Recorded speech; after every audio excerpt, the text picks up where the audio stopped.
Ladies and gentlemen, good evening and welcome to this evening's news bulletin.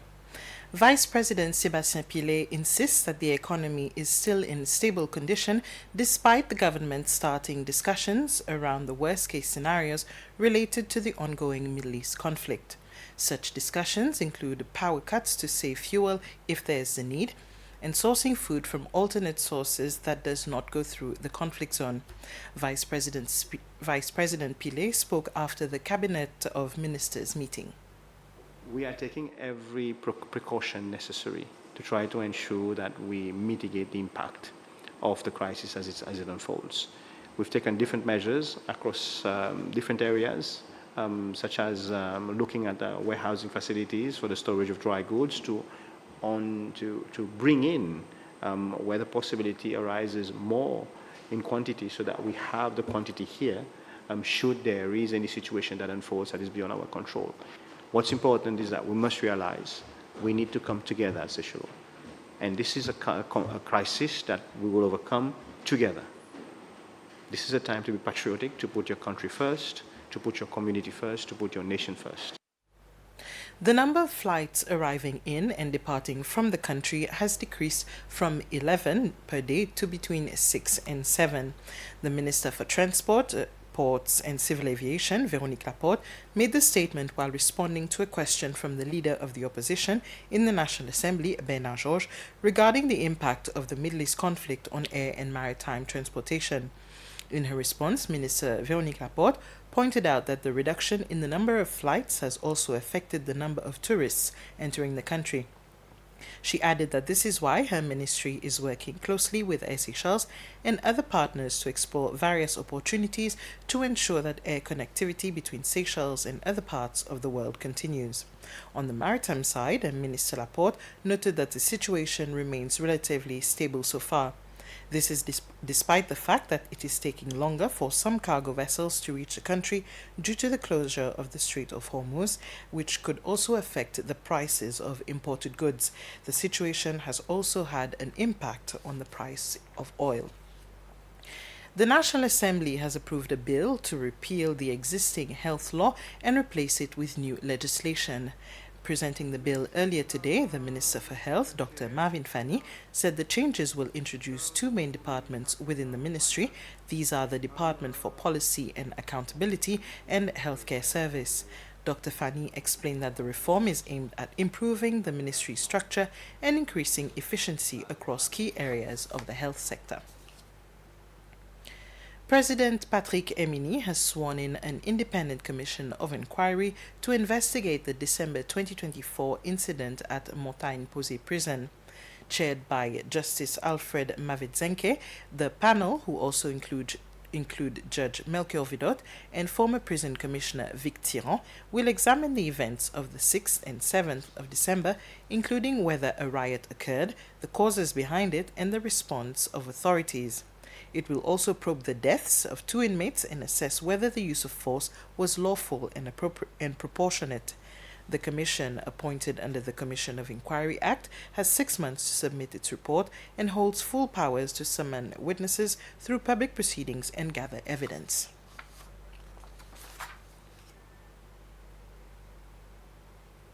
The Ministry of Finance, Economic Planning, Trade and Investment has clarified that the write-off of certain small business loans held by the Development Bank Seychelles applies only to a specific category of non-performing loans that are no longer legally recoverable. The ministry stressed that this is not a general debt forgiveness or loan amnesty program.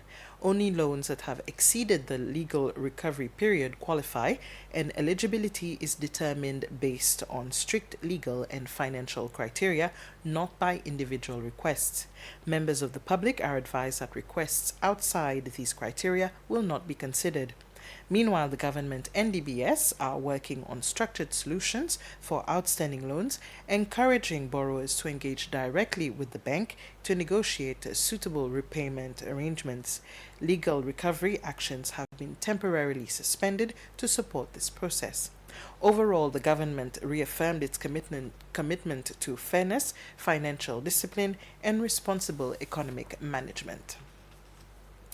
The Ministry for Social Affairs, Family and Equality has organized a march to raise awareness about domestic violence in Seychelles.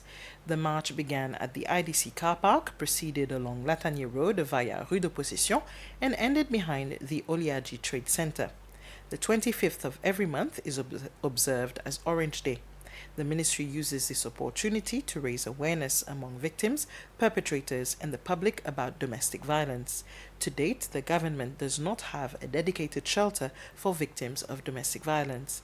The Principal Secretary for Family and Equality, Mike Morel, stated that plans to establish such a facility are still underway.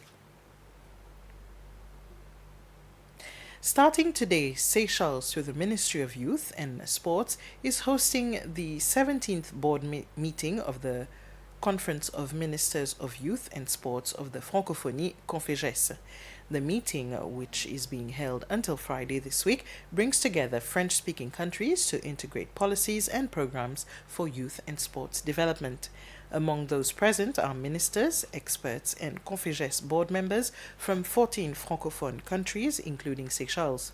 During the three-day meeting, experts will discuss key priorities to create opportunities for young people and strengthen collaboration and exchanges in the sports sector among Francophone countries. We're going to address the current issues from different countries, and we're going to make resolutions.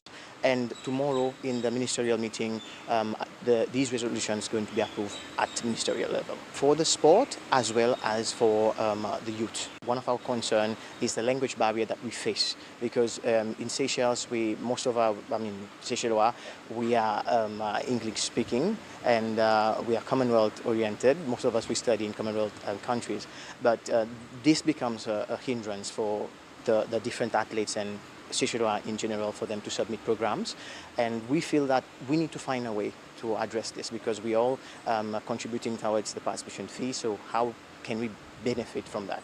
So this is the main discussion that we're going to have on our side. And finally, the mayor of Victoria, Josie Michaud-Payette, met with President Patrick Emini to present a strategic vision for the capital's development. Their discussions focused on transforming Victoria into a culturally vibrant and economically dynamic city through inclusive governance and stakeholder management. Key proposals included extending business hours to boost economic activity, creating a dedicated policing unit to improve public safety, and launching the Victoria Refléri Fund to support development projects through partnerships and external funding.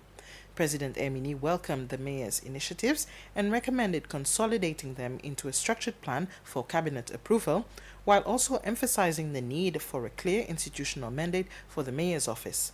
Overall, the meeting reflected a shared commitment to sustainable urban development and improved quality life. And with this, we've reached the end of our news bulletin for now. Ladies and gentlemen, join us again at 8 p.m. for the news in Creole.